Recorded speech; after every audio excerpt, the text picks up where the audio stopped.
Hello, my YouTube family. I welcome you all to your very own channel Next Gen Teachers. आज का जो question है वो है differentiate between implicit knowledge and explicit knowledge. अब implicit knowledge और explicit knowledge होता क्या है, पहले हम ये जानेंगे। Implicit knowledge, this knowledge is expressed in words, writing और ड्राइंग्स। अब इम्प्लिसिट नॉलेज जो होती है वो वर्ड्स के द्वारा, राइटिंग के द्वारा और ड्राइंग्स के द्वारा बताई जा सकती है। जैसे कि implicit is something that is implied, not expressed directly but still understood by the choice of words, tone of voice and other factors. अब इम्प्लिसिट नॉलेज में क्या होता है कि कोई भी बात जो है आप एज इट इज़ किसी को नहीं बता सकते। या तो आपका बोलने का तरीका कुछ अलग होगा, या आपका टोन जो है वो अलग होगा, या आपके जो चॉइस ऑफ वर्ड्स है वो आपका अलग होगा, तो उसे हम कहते हैं इम्प्लिसिट नॉलेज। फॉर एग्ज़ाम्पल, अगर कोई दो जने बात कर रहे हैं और किसी थर्ड पर्सन ने सुन ली और फिर वो किसी फोर्थ पर्सन को जाके वो बात बता रहा है, तो वो एज इट इज़ उसी वर्डिंग में कभी भी नहीं बता सकता, क्योंकि उसके अंदर थोड़ा बहुत इम्प्रोवाइजेशन होता ही होता है। तो वो चीज़, उसको हम इम्प्लिसिट नॉलेज भी कह सकते हैं।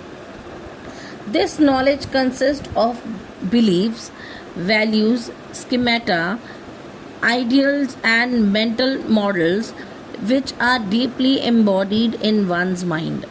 अब हर एक इंसान का एक अलग तरीका होता है कुछ भी करने का। अब जिसका जैसा बिलीफ है वो उस तरीके से बात करता है, जो जिस वैल्यूज़ के साथ में आता है उस तरीके से बात करता है। जिसकी जो याददाश्त है, जिसको जो चीज़ याद रहती है वही आगे बता सकता है। या फिर जो मेंटल मॉडल्स हैं, दिमाग में जिस तरीके की किसी की छवि बनी हुई है उसके बेस पे जो है कोई बात अगर करता है तो उसे हम कहते हैं इम्प्लिसिट नॉलेज। ये सारी चीज़ें जो है ऑलरेडी किसी इंसान की माइंड के अंदर एम्बॉडीड होती हैं, वो उसी के अकॉर्डिंगली उन चीज़ों को जो है पेश करता है। Now it does not require any learning of a language. इसके लिए किसी लैंग्वेज को लर्न करने की ज़रूरत नहीं पड़ती। It represents knowing how aspect of doing और परफॉर्मिंग अ टास्क। अब ये पता होता है कि ये करना कैसे है, बिना उसकी कोई प्रैक्टिस किए, बिना उसे जाने, बस ये टास्क कर दिया जाता है। अब सबका एक टास्क को करने का अलग अलग तरीका होता है, उसी को हम इम्प्लिसिट नॉलेज कहते हैं। It is hard to be shared with others or transferred to others. This shows explicit in his or her absence through his writing knowledge. Now, it can only be acquired through practical experience in the relevant context. अब जो same situations के साथ में deal कर रहा हो वही इंसान जो है कुछ हद तक जो है सेम चीज़ें बता सकते हैं, लेकिन जो इंसान सेम चीज़ से डील नहीं कर रहा है वो एक जैसी बातें नहीं बोल सकते, या एक जैसी इन्फॉर्मेशन नहीं पास ऑन कर सकते, या एक जैसी नॉलेज नहीं रख सकते। Now the use of implicit knowledge is linked with the learning and acquisition by the philosophy of constructivism. अब कंस्ट्रक्टिविज्म, कोई भी चीज़ जो है दिमाग के अंदर याद करने से नहीं बल्कि दिमाग की उपज से बनती है। जो बात मैंने किसी की सुनी और किसी थर्ड पर्सन को जाके कही, ऐसा नहीं हो सकता कि वो सेम टू सेम बात की जा सके, उसके अंदर कुछ ना कुछ जो है चेंजेस होते हैं। उसी को हम कहते हैं इम्प्लिसिट नॉलेज, जो कि हम अपनी तरफ से जो है उस नॉलेज को उन बातों में मिक्स करते हैं। The person having implicit knowledge of may be found to be well versed in performing a task in a quite efficient manner। ऐसे लोग जो हैं वो किसी भी काम को करने में बहुत ही वेल वर्स्ड होते हैं और बहुत ही इफ़ेक्टिव मैनर से कोई भी काम कर सकते हैं। अब एक्सप्लिसिट नॉलेज क्या होती है? Explicit knowledge is something that is stated directly and fully. Explicit knowledge जो होती है वो एज इट इज़, जो बात हुई है वैसी ही बात बता देना, उसको हम एक्सप्लिसिट नॉलेज कहते हैं। With no room left for implications, अपनी तरफ से इम्प्रोवाइज करके कोई चीज़ ना करना, बल्कि जो जैसा हुआ है सेम वैसा बता देना।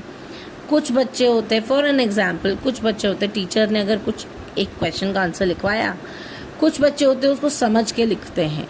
जब वो समझ के लिखते हैं तो वो अपनी इम्प्लिसिट नॉलेज को यूज़ करते हैं, ठीक है, जो टीचर ने उनको अच्छे से समझाया है या कुछ भी, उसके बेसिस पे वो क्वेश्चन अटेम्प्ट करते हैं।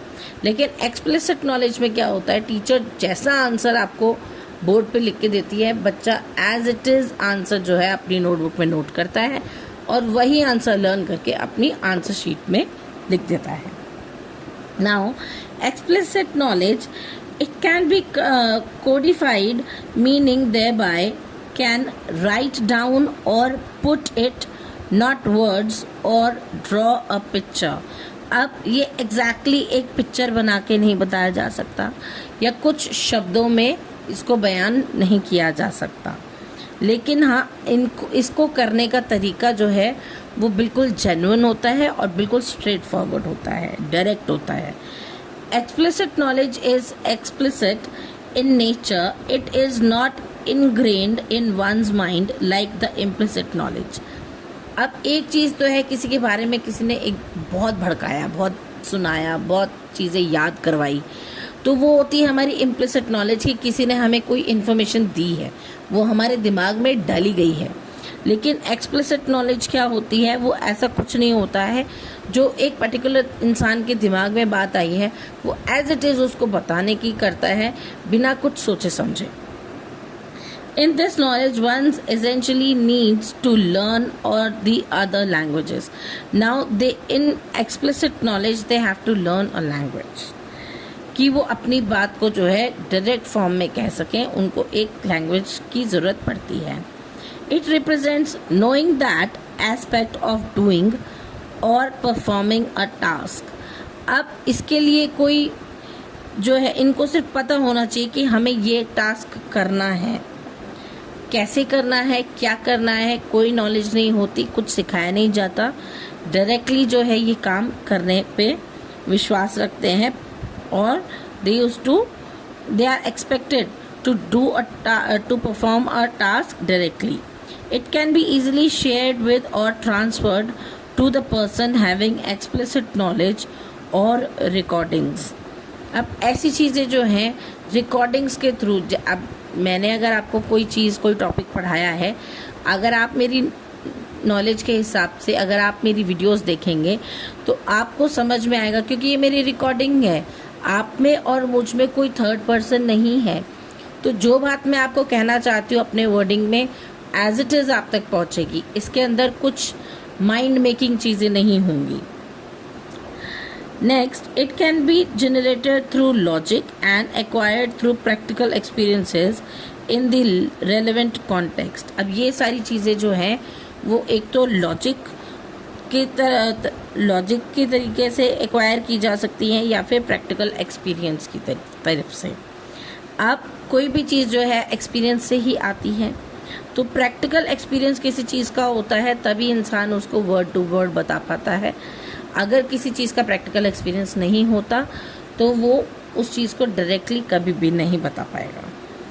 लेकिन एक्सप्लिसिट नॉलेज के अंदर प्रैक्टिकल एक्सपीरियंस होने की वजह से जो है नॉलेज जो है वो एग्जैक्टली वैसी ही बताई जाती है, रेलेवेंट कॉन्टेक्स्ट में बताई जाती है। Explicit knowledge is linked with learning and acquisition by the school of behaviourism. इसके अंदर बिहेवियरिज्म का बहुत बड़ा रोल होता है। जैसा आपका बिहेवियर होता है आप वो चीज़ को उसी मैनर में बताते हैं रादर देन किसी और के साथ में कुछ मिक्सअप करके।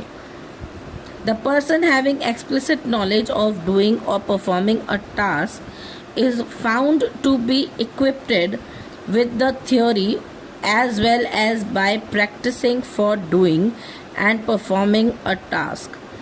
जब कोई इंसान खुद से कोई चीज़ करता है, जब खुद पर कोई चीज़ बीतती है, तो वो इंसान उसको एज इट इज़ बता सकता है, उसे किसी और की ज़रूरत नहीं पड़ती, किसी और लैंग्वेज को सीखने की ज़रूरत नहीं पड़ती, कुछ और काम करने की ज़रूरत नहीं पड़ती। वो एज इट इज़ जो है अपने थॉट्स जो है उनको वर्ड्स दे सकता है, डायरेक्टली बता सकता है, उसको हम कहते हैं एक्सप्लिसिट नॉलेज। तो ये थी आज की क्लास। आई होप आपको अच्छी लगी होगी। अगर आपको मेरी वीडियोस अच्छी लगती हैं तो please do like, share, comment and subscribe my channel. अच्छे कमेंट्स करिए और मुझे थोड़ा मोटिवेट कीजिए ताकि मैं और अच्छी वीडियोस आपके लिए ला सकूं। और हाँ, लाइक्स रुकने नहीं चाहिए। तब तक के लिए थैंक यू।